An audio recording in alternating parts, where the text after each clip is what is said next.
Bonjour, bonsoir, ça va, vous allez bien? Non, ça va pas? Ah, ok. Ouais, moi ça va. C'est l'été, enfin, je crois. Parce qu'en fait, je regarde le ciel, c'est. J'ai pas l'impression qu'on est en juillet, j'ai plus l'impression qu'on est à la fin du monde, mais c'est ok.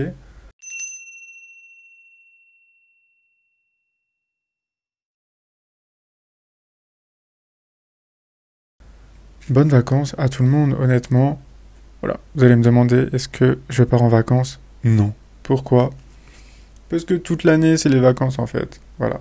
Moi, je ne vis pas dans ce système de 10 mois on travaille, 2 mois les vacances, 5 jours on travaille, et ensuite on a 2 jours le week-end.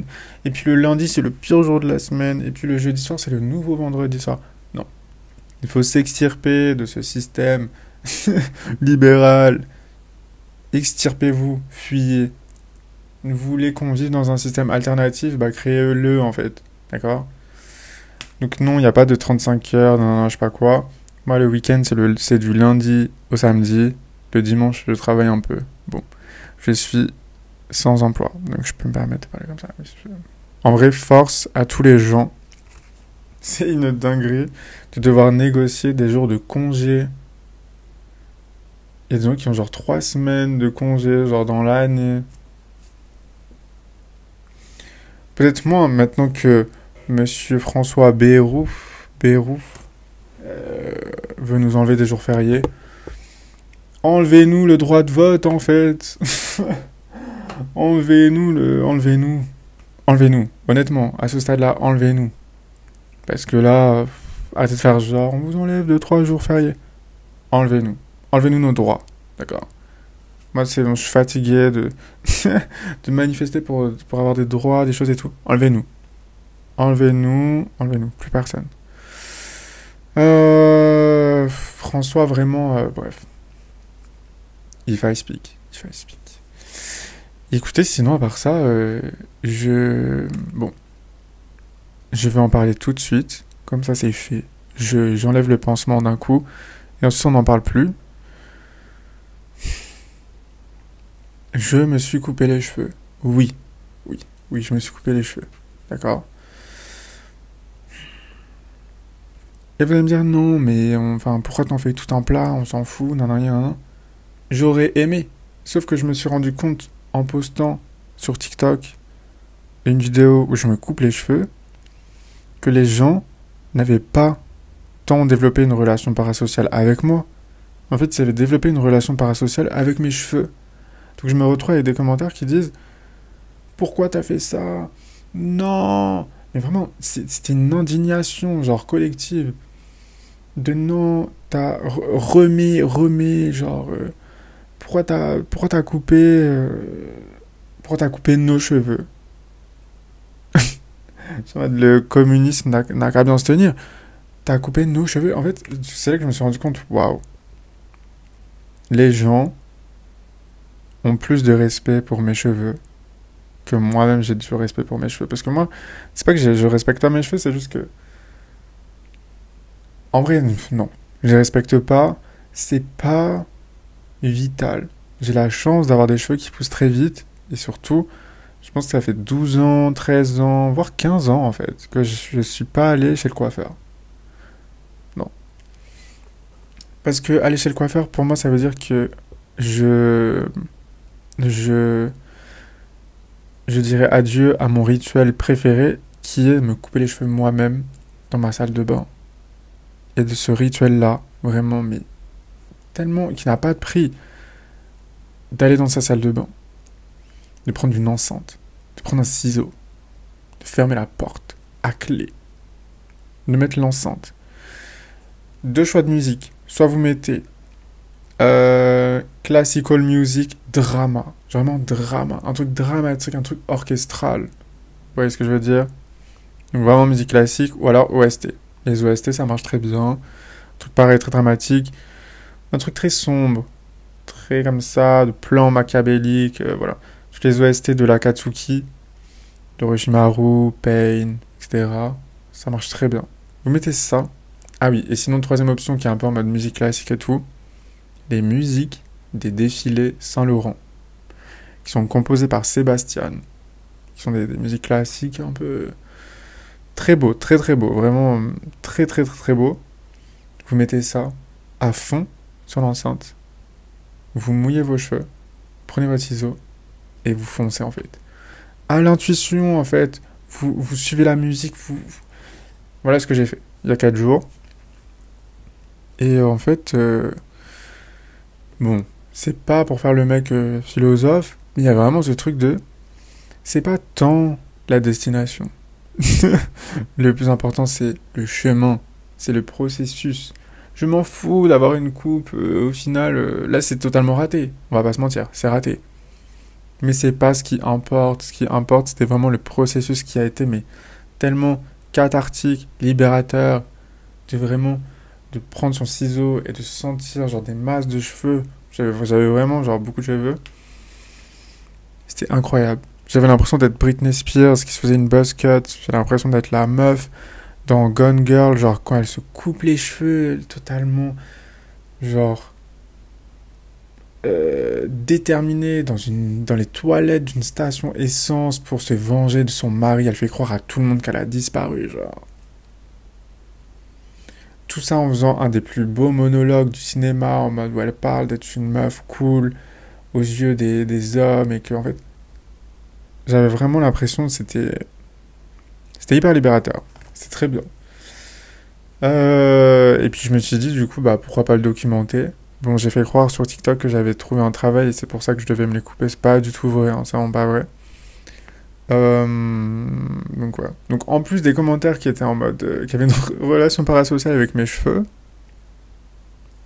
j'avais aussi tous les commentaires un peu en mode...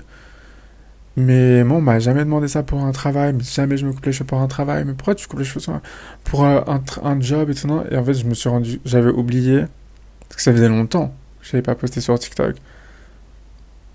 Le sarcasme, je pense que c'est un truc français, mais on n'est pas très ouvert à ça, je trouve. J'avais oublié à quel point, vraiment sur TikTok, on est premier degré, genre. Et donc, voilà, là, il faut que je réponde à des commentaires, il faut que je rassure les gens, en fait. Il faut que je rassure les gens concernant mes cheveux. En vrai, je trouve ça très très beau. Je trouve ça vraiment très très beau que des gens pas s'inquiètent, mais respectent comme ça mes cheveux. Je trouve ça vraiment... c'est touchant, en fait. Et je crois que c'est quelque chose un peu, du coup, global, que des femmes et des hommes, mais moi, j'ai que des exemples d'hommes, là, tout de suite, mais vraiment d'hommes qui ont les cheveux mi-longs, que sais-je, sur les réseaux, qui un jour décident de les couper, bah, tous les commentaires sera toujours ces commentaires-là, de genre, non, pourquoi t'as coupé nos cheveux, non, genre. Et, et ouais, c'est marrant comme les gens, ils ont des relations parasociales avec la pilosité des autres. Pourquoi pas? C'est la beauté d'Internet, c'est ça qui est trop bien, ça qui est trop bien, genre. Euh, Donc voilà, c'est bon, on n'en parle plus. Oui. De toute façon, le truc aussi, c'est que je porte tout le temps un bonnet, une casquette ou que sais-je. Je le sens, je sais que genre dans même moins de 10 ans, j'aurai sûrement une calvitie. C'est pas grave, ce sera une bonne excuse pour avoir tous les jours une casquette différente ou mettre des wigs. J'ai vraiment hâte d'avoir les cheveux bleus le lundi, les cheveux roses le jeudi et avoir une Cuenta le dimanche. J'ai vraiment hâte de vivre comme un Sims comme ça. Donc vivement la calvitie. Non, j'ai pas commencé à prier pour avoir une calvitie, mais vous avez capté. Cette casquette que je porte, vous vous doutez bien, je crois qu'elle n'est pas encore sortie quand je vais poster. Ouais. Il y a écrit Face Reveal. Voilà. Parce que du coup, the Face Reveal, c'est genre la personne qui porte. Hop. Vous imaginez comme ça. On voit pas le visage. Et après, hop. Vous voyez ce que je veux dire? Oui. Bah, peut-être ça sera déjà dispo en fait dans le lien dans la bio. Oui. J'espère. Pour les gens qui regardent la vidéo YouTube et qui sont pas sur Spotify, ou alors juste qui regardent pas, il y a une trottinette derrière moi. Une trottinette électrique. J'ai été victime, voilà, de ce phénomène très macroniste, je trouve, d'acheter une trottinette électrique. Je me suis fait avoir par ma fainéantise de passer le permis et le... le- En fait, j'ai pas à me justifier, d'accord? Mais c'est un achat que je regrette un peu. Voilà, je fais partie de ces gens maintenant qui font de la trottinette électrique. Que Dieu me guide, honnêtement, que Dieu nous guide, honnêtement. Et en parlant de Dieu qui devrait nous guider, j'aimerais parler de ça. J'aimerais parler, j'ai même pas envie de dire le mot, j'ai l'impression que c'est vraiment un mot interdit. J'allais dire une dinguerie, j'allais dire que pour moi c'est vraiment au même niveau que le N-word. Là j'aurais l'impression de dire le N-word.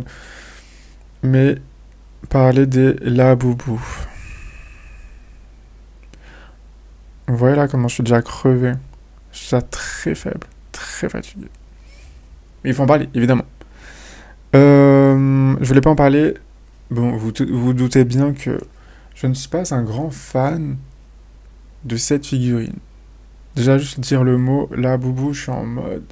J'ai l'impression d'invoquer la dame blanche, ça me fait. Je peux pas.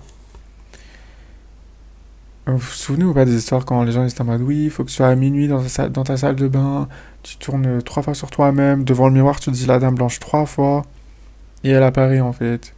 Honnêtement, je préférais voir la dame blanche apparaître que un laboubou, genre. Littéralement, c'est terrifiant. Je... Et pourtant, je suis quelqu'un qui aime les figurines, la collection, collectionner des objets. euh, Et puis surtout, je suis content que des adultes puissent acheter des jouets, en fait. Maintenant, il faut que cette action-là, d'adultes qui achètent des jouets, soit quand même honnête. Parce que les gens qui font des collections, que ce soit collection de timbres, de coquillages, de pierres, de cartes, ça vient d'une passion, ça vient d'une espèce d'obsession très personnelle, de, d'un truc très ludique, très enfantin, mais du coup très joyeux, qui est totalement hors marketing, hors trend, qui est même pas... c'est, c'est hors de ce système-là, en fait. Les gens qui collectionnent des timbres, euh, ils se... Ils le font vraiment par obsession, par passion. Comme les gens qui collectionnent des cartes Pokémon, finalement, bien qu'on ait l'impression que ce soit quand même... En vrai, ça l'est. C'est un énorme business. Les reventes de cartes Pokémon, ça a explosé ces dernières années. Mais finalement, il y a quand même une espèce de passion et un amour pour la licence Pokémon, qui est quand même euh, un truc énorme.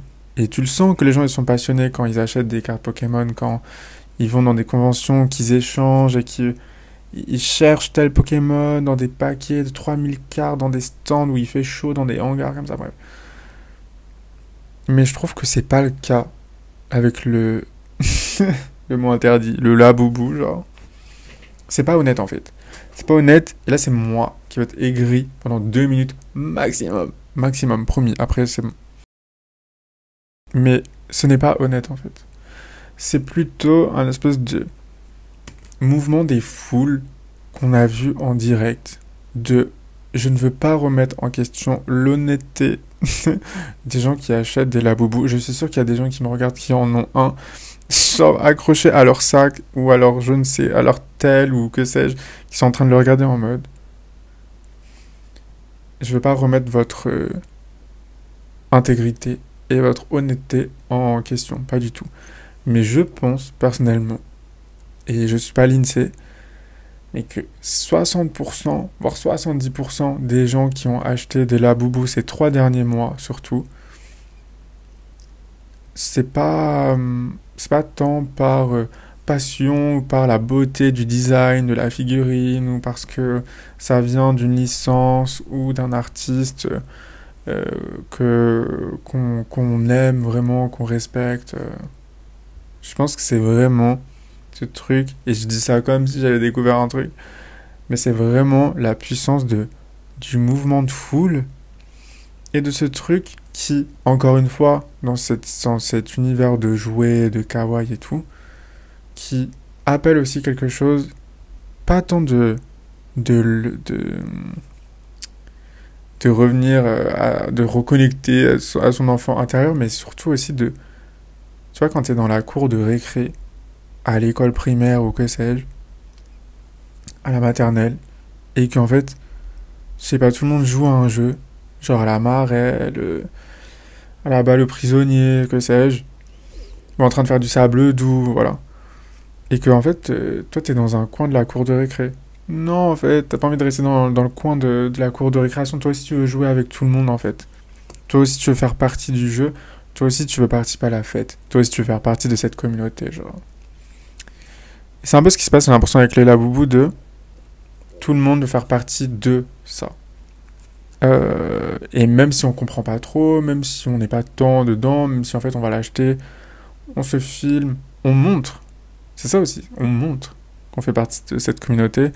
Et puis, peut-être dans 2 mois, 3 mois, 6 mois, même pas, dans 2 semaines, en fait, il y a des milliers de laboubous qui vont finir poussiéreux dans des boîtes, sur des bibliothèques, dans des sacs, que sais-je. Et en fait, les gens seront passés à autre chose. Et vous allez me dire, Imran, bravo, tu as découvert le système de traîne, genre. Oui, mais le système de traîne, il est encore plus dangereux quand ça touche à la collection, en fait. Parce que la collection, ça n'a pas de limite. C'est bien le concept de collection. Et surtout, des figurines. Et je sais de quoi je parle parce que j'en ai un petit peu. Pas des Labubu, surtout pas. Ni des Sony Angel. J'ai pas envie d'avoir des bébés tout nus chez moi.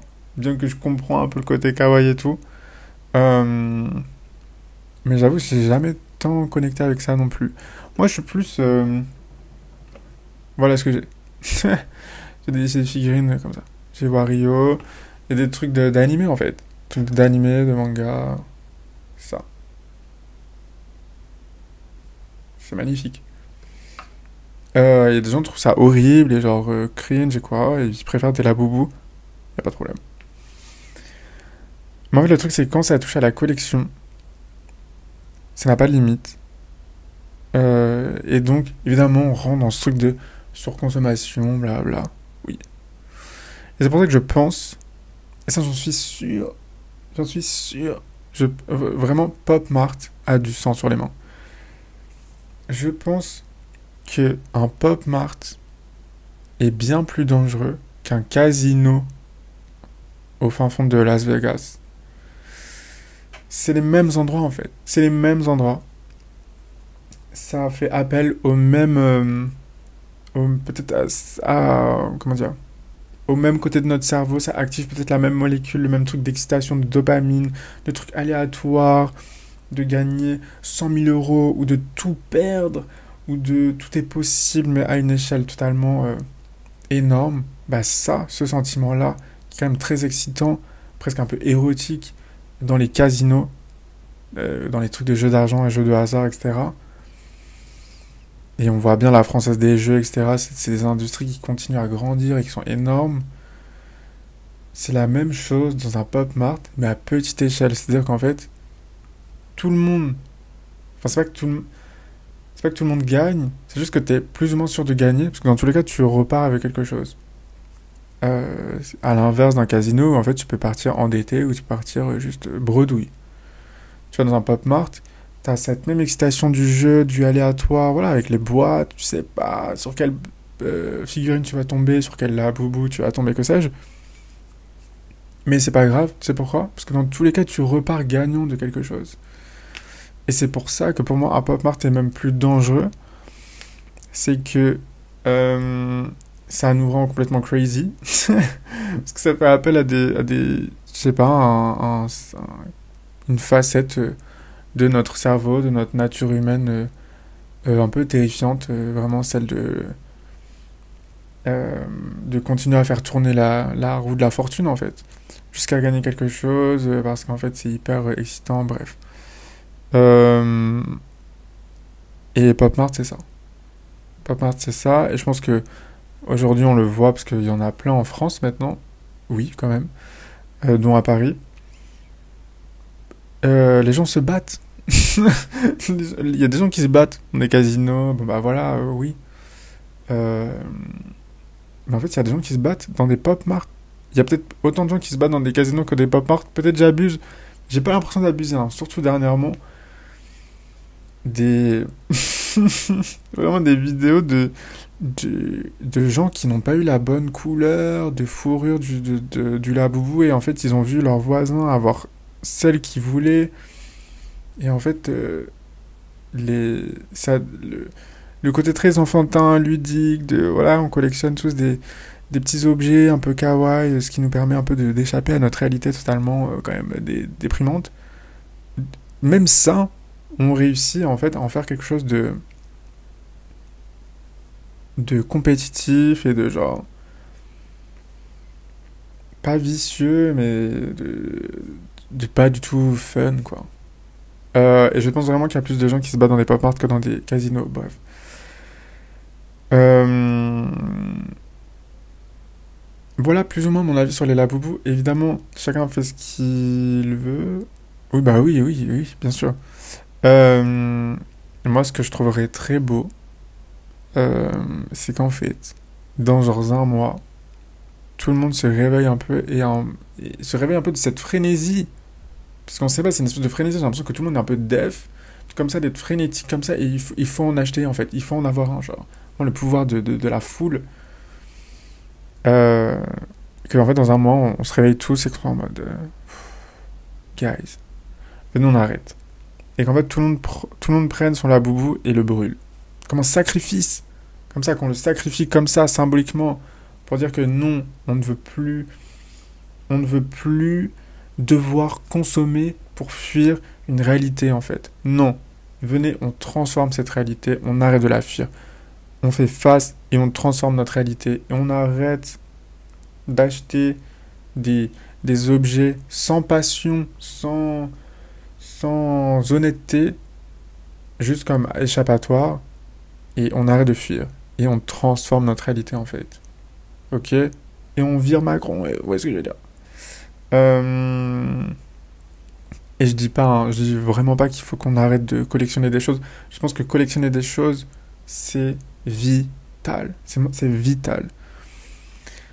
Et encore plus aujourd'hui parce que là, le fait que en fait, la cible, ce soit même pas des enfants, mais c'est vraiment littéralement des adultes, des ados, jeunes adultes, qui sont un peu cette cible-là, qui montre bien qu'on a besoin de ludique, on a besoin en fait aussi d'avoir des activités qui sont pas qui sont sans responsabilité, qui sont pas des activités de production.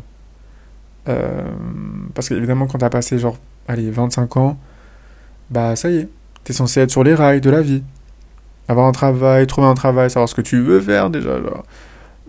Fonder une famille dans pas trop longtemps, peut-être si tu veux acheter un appart, une maison, bah, il va falloir le faire soon, parce qu'en fait, après t'as 25 ans de crédit, que sais-je, t'es censé être, ça y est, en fait, comme un robot, ça y est, t'es terminé, on a fini de tout construire, c'est bon, l'école c'était sympa, maintenant, go, en fait, sur le terrain. Alors qu'en fait, on n'est pas des robots, quoi, tout simplement. Et on devrait tous pouvoir retourner à l'école à 30 ans, même 35 ans, ok. Choisir ce qu'on veut faire à 40 ans, ou alors changer de carrière tous les 3 ans, sans que c'est trop de grandes répercussions. Prendre des cours de théâtre, de trompette, de que sais-je, à 30 ans, 31 ans, 35 ans, 40 ans, 50 ans, genre.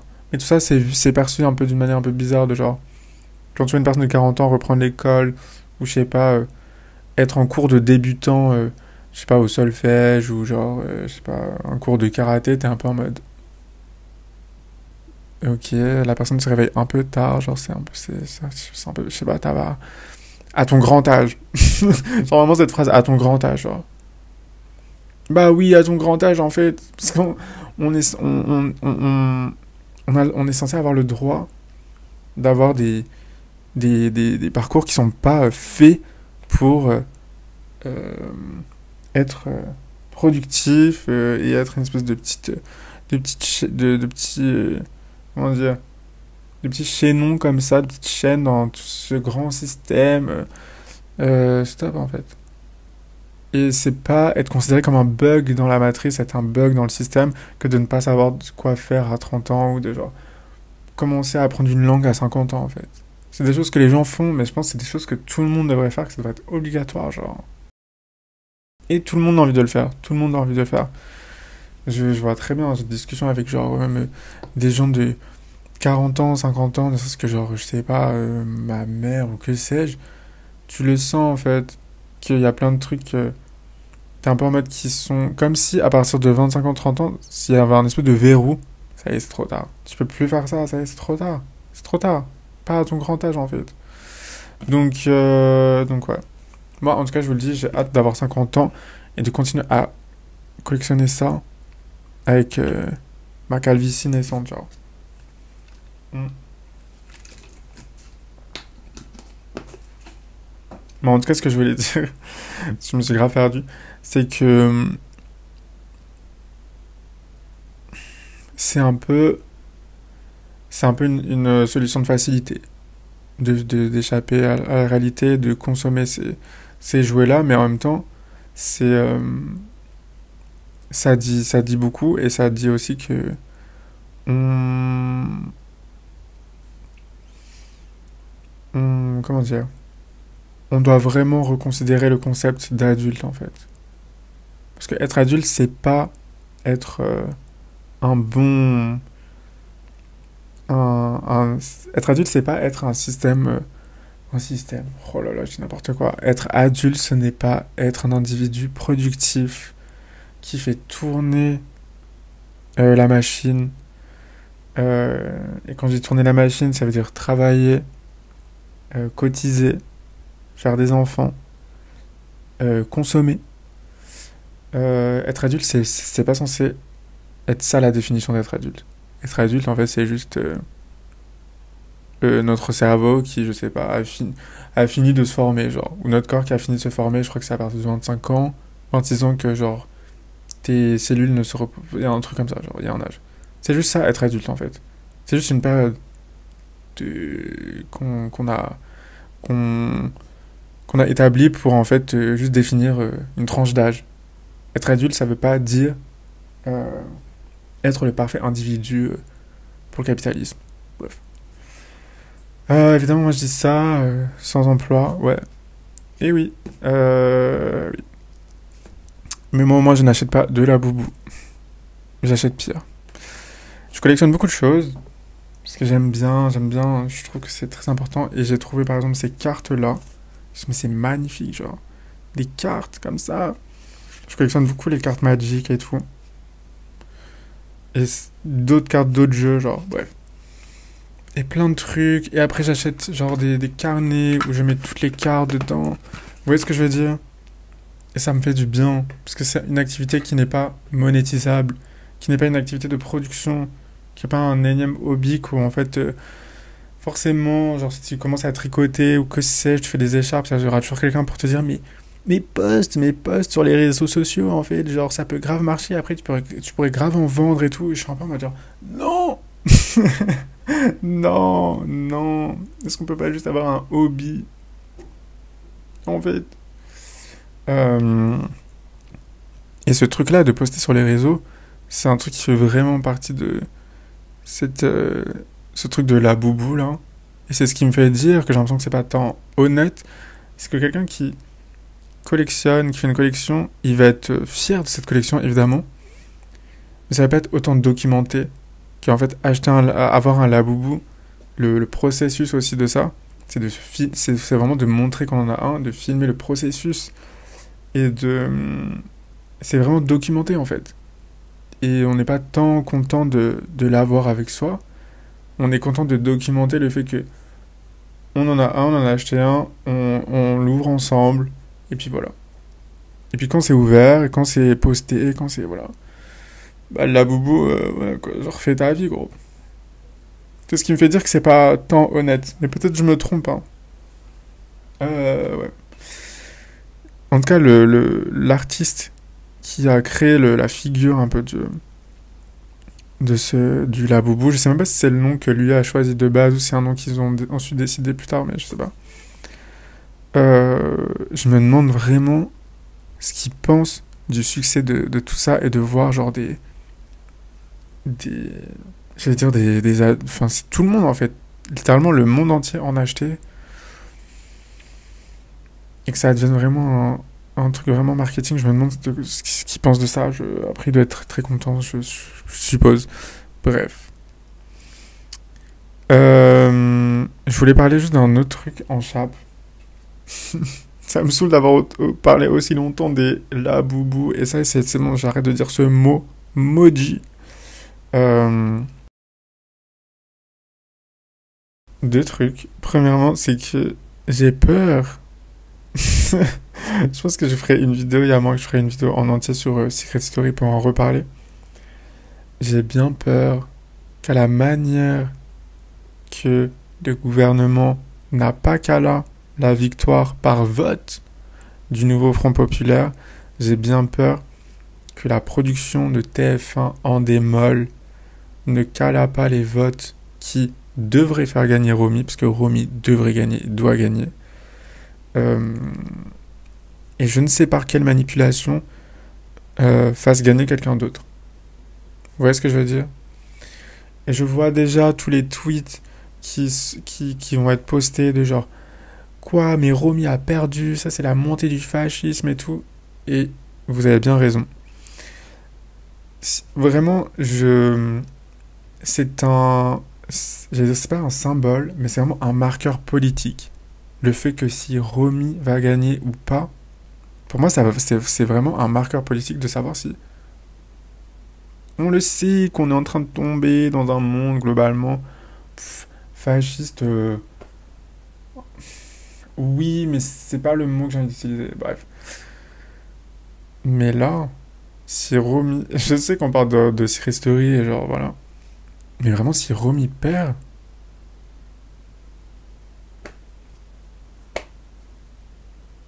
Si Romy perd Secret Story, j'achète toute une collection de Laboubou, genre. Vraiment. Bref. Mais je pense, il y a moyen que je fasse une vidéo. Mais en fait, c'est pas que c'est une niche. Parce qu'en vrai, Secret Story, c'est pas du tout niche. Mais en vrai, si. Je pense que je vais faire une vidéo juste pour ça. Et les gens que ça intéresse pas, au pire, ils regarderont pas. Et puis voilà. Deuxième truc, c'est que je pense que le rage bait. Désolé, je passe du coq à l'âne. Genre, du coq à l'âne. Le rage bait, pour les gens qui savent pas ce que c'est le rage bait, c'est ce concept de poster du contenu avec comme attente une réaction vive, intense, plutôt négative, colérique. Genre. Voilà. C'est un peu une stratégie un peu comme ça de com. Et pour vous donner un exemple, c'est comme si je disais...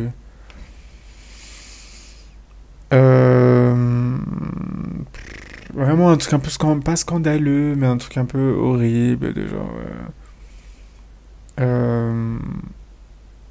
Bon bref, en tout cas des tweets où tu sais que ça va provoquer une réaction. Bref.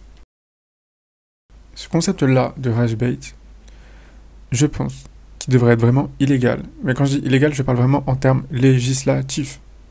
Évidemment, c'est pas qu'en France, je pense dans le monde entier, mais les gouvernements et les lois, ils sont tellement... C'est même pas en retard, ils sont vraiment actés de la plaque, genre. Actés de la plaque de ce qui se passe sur Internet, de comment nous, en tant qu'espèce, on interagit sur Internet, ce que ça crée comme nouvelles problématiques sociologiques, que sais genre, de comment on vit dans le numérique. En fait, les gouvernements sont vraiment actés de la plaque, et on l'a encore vu dans les trucs de commission d'enquête, Nasdaq avec son avocat, et Adé Laurent et Alex Kitchen, là, je sais pas quoi. Et face à eux, genre, je sais pas si c'était des députés ou je sais pas, en tout cas des membres de la commission d'enquête, qui sont là en mode, qui sont un peu perdus, que ça va trop, genre, qui se posent des questions en mode, mais quand vous faites un live, genre, en mode, les gens ils vous voient, genre, je sais pas, en mode. Il va falloir se réveiller en fait. Il va vraiment falloir se réveiller. Et, euh, et c'est fou à quel point on est, je dis on, mais à quel point vraiment les institutions, je sais pas, les gouvernements, que sais-je, sont vraiment en retard quand il s'agit des problématiques d'Internet et de genre, d'Internet comme lieu en fait, qui a besoin de lois, genre, tout simplement. Et je pense que le rage bait devrait être totalement illégal, parce que pour moi il est vraiment un poison qui en fait éveille en nous peut-être le pire. Je disais que cette histoire de la boubou et tout, genre, réveille en nous un peu ce côté un peu casino, un peu genre jeu d'argent, du hasard, de l'excitation, comme ça. Bon, à la limite, ça nous fait consommer, voilà, ça nous fait un peu perdre les pédales, c'est un peu vertigineux, ok. Mais là, le rage bait, je trouve que ça réveille vraiment en nous cette espèce de colère instantanée, de réaction vive, sans contexte, sans nuance. Et c'est pas pour être, j'ai pas envie d'être cette personne qui est en mode la nuance n'existe plus, genre. Mais là, c'est vraiment sans contexte, sans rien, de se baser sur 2 images, 20 secondes de vidéo, une phrase, et d'en faire du coup une vérité, un statement, et de tout de suite réagir.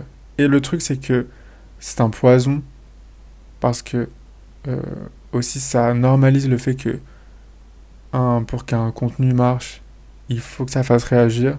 Et je déteste ce truc-là de... C'est une espèce de... Pas de règle, mais un peu, en fait, de règles un peu tacites, un peu comme ça cachées. De si tu veux un peu percer, si tu veux un peu pop, en vrai, peut-être que une des meilleures stratégies, c'est de faire du rage bait. Le rage bait, t'es sûr d'avoir de l'engagement, t'es sûr d'avoir des stats. Et en fait, on le sait déjà, l'algorithme ne fait pas la différence entre des bons et des mauvais commentaires, bref. Euh, et donc en fait, bon, même, je dis ça comme si ça avait été inventé sur Internet, c'est aussi des stratégies qu'ont les politiques, la télévision, la radio, tous les médias qui savent que en fait, le sentiment de peur, et ça a été prouvé, bref, euh, engage plus. D'où les stratégies de la droite, l'extrême droite, de ne parler que d'immigration, que de vous allez être remplacé, on vous vole votre travail, euh, nous ne sommes plus en sécurité.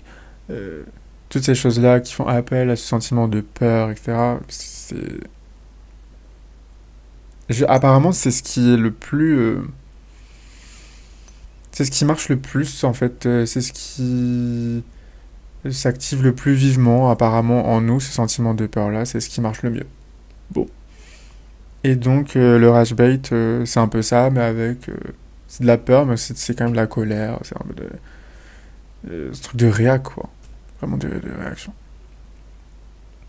Et du coup, on est en train de normaliser ce système-là de... Pour faire des stats, il faut faire du rage bait. Et donc, une espèce de, comme ça, de sacrifice sur... sacrifice un peu numérique d'être en mode... Bon, je vais sacrifier un peu... Je vais me faire insulter. Je me sacrifie sur la place publique. Mais c'est pour faire des stats. Et en fait, on en voit... en fait, il y en a trop. Évidemment, j'ai Twitter dans la tête. Et donc, de gens qui font à 60% du contenu un peu rage bait. Et que forcément, ça aussi, c'est limite. De genre... tu te fais insulter, bon bah voilà, tu passes à autre chose. Mais en fait, ça peut très vite passer de l'insulte à genre... au harcèlement. Et de là, tout de suite, espèce de carte anti-harcèlement en mode c'est pas normal, je me fais harceler, non, non. Évidemment, c'est pas normal. Et évidemment, c'est pas normal. Il ne faut pas justifier le harcèlement, évidemment. Mais quand ta stratégie, le contrat que toi-même tu as signé en postant du contenu que toi-même tu sais de rage bait, et c'est pas tant un truc de genre ah non, mais moi je poste juste ça comme ça, je dis juste ce que je pense, je dis ce que je veux, non, non. Bah oui, mais en fait, on vit en communauté, en fait. Dans le réel comme dans le numérique, on vit en communauté, peut-être encore plus dans le numérique. On fait des choses pour qu'elles soient vues, pour qu'elles soient discutées, pour qu'elles soient commentées, surtout si c'est ton travail. Surtout si c'est ton travail et que tu gagnes de l'argent via ça, genre. Donc forcément, c'est un peu jouer avec le feu. Et je dis pas que ça justifie des harcèlements, hein, pas du tout, mais du coup, ce sont des scénarios qui sont pas étonnants. Et j'ai plein de noms en tête, en vrai, sur Twitter, et j'ai pas envie de dire les noms parce que trop la flemme. Et en fait, c'est des gens que je bloque. Dès que je vois des trucs en mode un peu rage bait et tout, je, je calme en moi un peu le rageux qui est en mode mais quoi, mais c'est une blague en fait et tout genre. Je suis en mode je refuse, mon cœur reste fermé, je tourne la page, pas je bloque, je signale, je bloque. Honnêtement, moi je veux pas ça dans ma For You page. Bref, ça veut dire que je pense que ça devrait être illégal parce que c'est en train de nous empoisonner et pas tant que sur internet, je trouve que ça a vraiment un impact dans le réel parce qu'en fait, ça commence comme ça, on scrolle, on voit un tweet un peu scandaleux, que sais-je, on est un peu en mode oula, mais cette personne dit de la D en fait. Tu scrolles quand même, tu retombes sur un autre tweet, t'es en mode quoi? Tu commentes, en mode mais c'est une dingue de dire ça, mais n'importe quoi. Tu vois un autre tweet, tu recommandes deux, trois fois, bon. Et en fait, ces réflexes-là, même si t'éteins ton tel, tu continues dans la vie réelle, genre. Ça va être. Pour moi, je trouve que c'est un espèce de réflexe qui va garder. Et ça va te rendre en fait un peu aigri. C'est pour ça que je parle vraiment de poison. C'est qu'en fait, ce truc-là où tu commandes des tweets, ça va finir dans la réalité en fait. Et tu vas commencer à être une de ces personnes qui va être en mode non, mais de toute façon, c'est toujours la même chose. Non, mais de toute façon, c'est toujours eux qui. Non, non. En fait, tu vas devenir ce truc un peu aigri, genre. Il faut pas. Il faut pas. Et si t'es aigri, t'achètes un la boubou et on passe à autre chose en fait. C'est bon. Voilà, la boucle est bouclée. En tout cas, moi, président, je rendrai le rage bait illégal. Parce que pour moi, les petites notes là de Twitter en bas en mode ce contenu est du rage bait, ça suffit pas. Il faut rendre ça illégal. Et il faut aussi surveiller de près les personnes de 50 ans sur tous les réseaux, mais vraiment sur Twitter et Facebook, genre. Parce que c'est, je crois, eux, les personnes les plus aptes à tomber dans le rage bait et à devenir complètement crazy, genre. Parce que forcément, ils ont pas grandi avec, et donc, moi, si j'avais 50 ans, je serais comme ça, hein, c'est sûr. Donc voilà. Voilà, sur ce, je vais arrêter de parler. J'ai l'impression que j'ai fait que débiter. Comme d'habitude, j'ai envie de vous dire, c'est un peu le but. Écoutez, prenez soin de vous. Je reviens très bientôt, peut-être pour un épisode spécial Secret Story. Je sais pas, non, ouais, je sais pas. Venez sur. Non, vous savez quoi, je vais faire un montage, je le mettrai au début. Voilà. Sur ce, prenez soin de vous et buvez de l'eau. N'achetez pas de la boubou. Non, mais si, achetez en fait. Faites ce que vous savez quoi. Vivez avant que la vie vous fume. Parce que le plus important, c'est pas la destination, mais c'est bien le chemin. Oui.